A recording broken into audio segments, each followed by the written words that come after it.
Ketika hari mulai siang, semua imam kepala dan tua-tua bangsa Yahudi berkumpul dan mengambil keputusan untuk membunuh Yesus. Mereka membelenggu dia, lalu membawanya dan menyerahkannya kepada Pilatus, wali negeri itu. Pada waktu Yudas yang menyerahkan dia melihat bahwa Yesus telah dijatuhi hukuman mati, menyesallah ia. Lalu ia mengembalikan uang yang 30 perak itu kepada imam-imam kepala dan tua-tua dan berkata, "Aku telah berdosa karena menyerahkan darah orang yang tak bersalah." Tetapi jawab mereka, "Apa urusan kami dengan itu? Itu urusanmu sendiri." Maka ia pun melemparkan uang perak itu ke dalam bait suci, lalu pergi dari situ dan menggantung diri. Imam-imam kepala mengambil uang perak itu dan berkata, "Tidak diperbolehkan memasukkan uang ini ke dalam peti persembahan, sebab ini uang darah." Sesudah berunding, mereka membeli dengan uang itu tanah yang disebut tanah tukang periuk untuk dijadikan tempat pekuburan orang asing. Itulah sebabnya tanah itu sampai pada hari ini disebut tanah darah.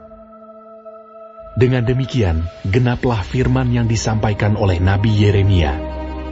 Mereka menerima 30 uang perak, yaitu harga yang ditetapkan untuk seorang menurut penilaian yang berlaku di antara orang Israel. Dan mereka memberikan uang itu untuk tanah tukang periuk, seperti yang dipesankan Tuhan kepadaku. Lalu Yesus dihadapkan kepada wali negeri, dan wali negeri bertanya kepadanya, "Engkaukah Raja orang Yahudi?" Jawab Yesus, "Engkau sendiri mengatakannya." Tetapi atas tuduhan yang diajukan imam-imam kepala dan tua-tua terhadap dia, ia tidak memberi jawab apapun. Maka kata Pilatus kepadanya, "Tidakkah engkau dengar betapa banyaknya tuduhan saksi-saksi ini terhadap engkau?" Tetapi ia tidak menjawab suatu kata pun, sehingga wali negeri itu sangat heran.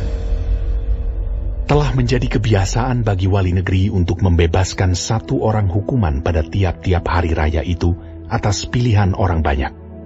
Dan pada waktu itu, ada dalam penjara seorang yang terkenal kejahatannya, yang bernama Yesus Barabas.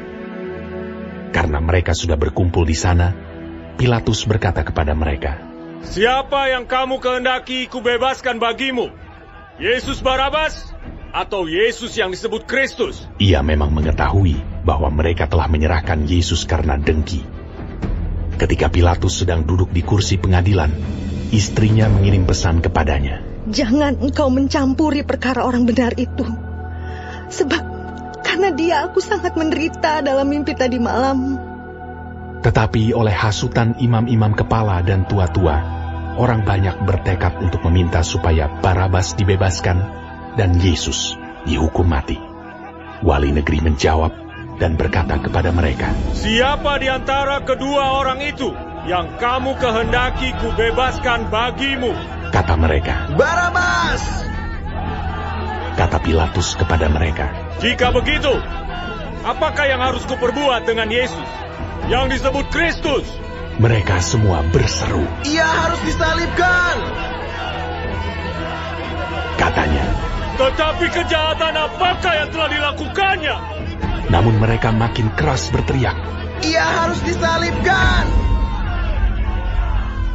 Ketika Pilatus melihat bahwa segala usaha akan sia-sia, malah sudah mulai timbul kekacauan, ia mengambil air dan membasuh tangannya di hadapan orang banyak dan berkata, "Aku tidak bersalah terhadap darah orang ini. Itu urusan kamu sendiri." Dan seluruh rakyat itu menjawab, "Biarlah darahnya ditanggungkan atas kami dan atas anak-anak kami." Lalu ia membebaskan Barabas bagi mereka, tetapi Yesus disesahnya, lalu diserahkannya untuk disalibkan. Kemudian serdadu-serdadu wali negeri membawa Yesus ke gedung pengadilan, lalu memanggil seluruh pasukan berkumpul sekeliling Yesus.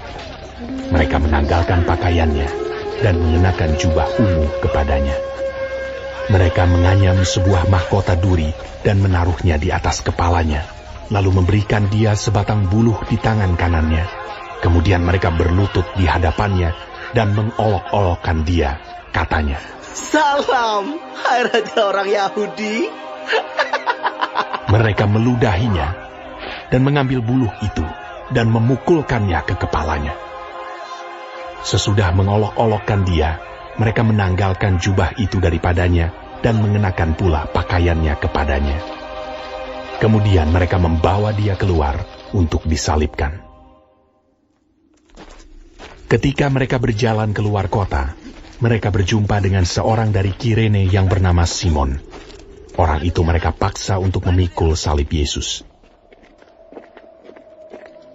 Maka sampailah mereka di suatu tempat yang bernama Golgota, artinya tempat tengkorak. Lalu mereka memberi dia minum anggur bercampur empedu. Setelah ia mengecapnya, ia tidak mau meminumnya. Sesudah menyalibkan dia, mereka membagi-bagi pakaiannya dengan membuang undi. Lalu mereka duduk di situ menjaga dia. Dan di atas kepalanya terpasang tulisan yang menyebut alasan mengapa ia dihukum. Inilah Yesus, Raja orang Yahudi. Bersama dengan dia disalibkan dua orang penyamun, seorang di sebelah kanan dan seorang di sebelah kirinya. Orang-orang yang lewat di sana menghujat dia, dan sambil menggelengkan kepala, mereka berkata, Hai engkau yang mau merubuhkan bait suci, dan mau membangunnya kembali dalam 3 hari, selamatkanlah dirimu. Jikalau engkau anak Allah, turunlah dari salib itu. Demikian juga imam-imam kepala bersama-sama ahli-ahli Taurat dan tua-tua mengolok-olokkan dia, dan mereka berkata, Orang lain ia selamatkan, tetapi dirinya sendiri tidak dapat ia selamatkan. Ia Raja Israel. Hah? Baiklah, ia turun dari salib itu, dan kami akan percaya kepadanya. Ia menaruh harapannya pada Allah. Baiklah Allah menyelamatkan dia, jikalau Allah berkenan kepadanya. Karena ia telah berkata, Aku adalah anak Allah. Bahkan penyamun-penyamun yang disalibkan bersama-sama dengan dia mencelanya demikian juga. Mulai dari jam 12, kegelapan meliputi seluruh daerah itu sampai jam 3. Kira-kira jam 3, berserulah Yesus dengan suara nyaring. Eli, Eli,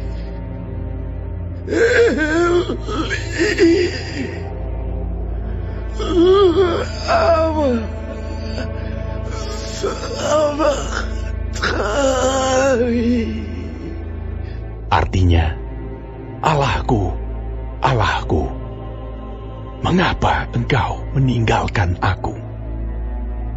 Mendengar itu, beberapa orang yang berdiri di situ berkata, Ia memanggil Elia. Dan segeralah datang seorang dari mereka. Ia mengambil bunga karang, mencelupkannya ke dalam anggur asam, lalu mencucukkannya pada sebatang buluh, dan memberi Yesus minum. Tetapi orang-orang lain berkata, Jangan. Baiklah kita lihat, apakah Elia datang untuk menyelamatkan dia.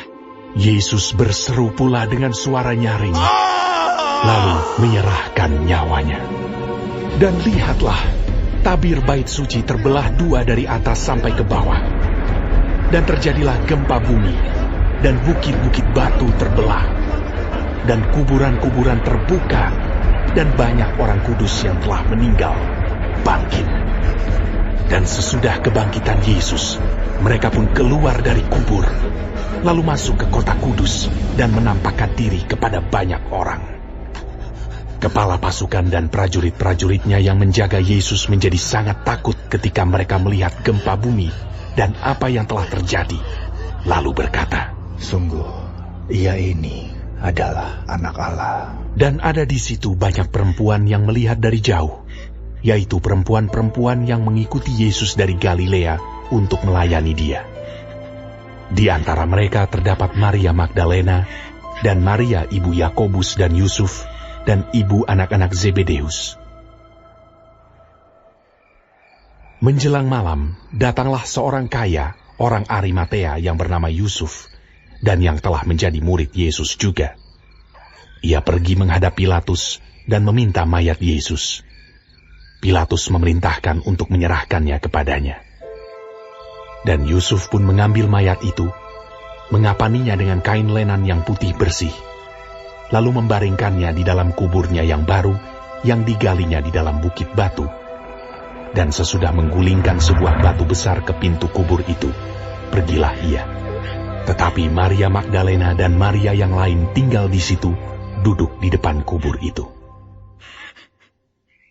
Keesokan harinya, yaitu sesudah hari persiapan, datanglah imam-imam kepala dan orang-orang Farisi bersama-sama menghadap Pilatus. Dan mereka berkata, Tuan, kami ingat bahwa si penyesat itu sewaktu hidupnya berkata, sesudah 3 hari, aku akan bangkit. Karena itu, perintahkanlah untuk menjaga kubur itu sampai hari yang ketiga. Jikalau tidak, murid-muridnya mungkin datang untuk mencuri dia, lalu mengatakan kepada rakyat, ia telah bangkit dari antara orang mati.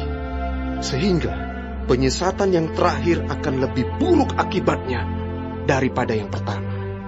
Kata Pilatus kepada mereka, Ini penjaga-penjaga bagimu. Pergi, dan jagalah kubur itu sebaik-baiknya. Maka pergilah mereka, dan dengan bantuan penjaga-penjaga itu, mereka memeterai kubur itu dan menjaganya.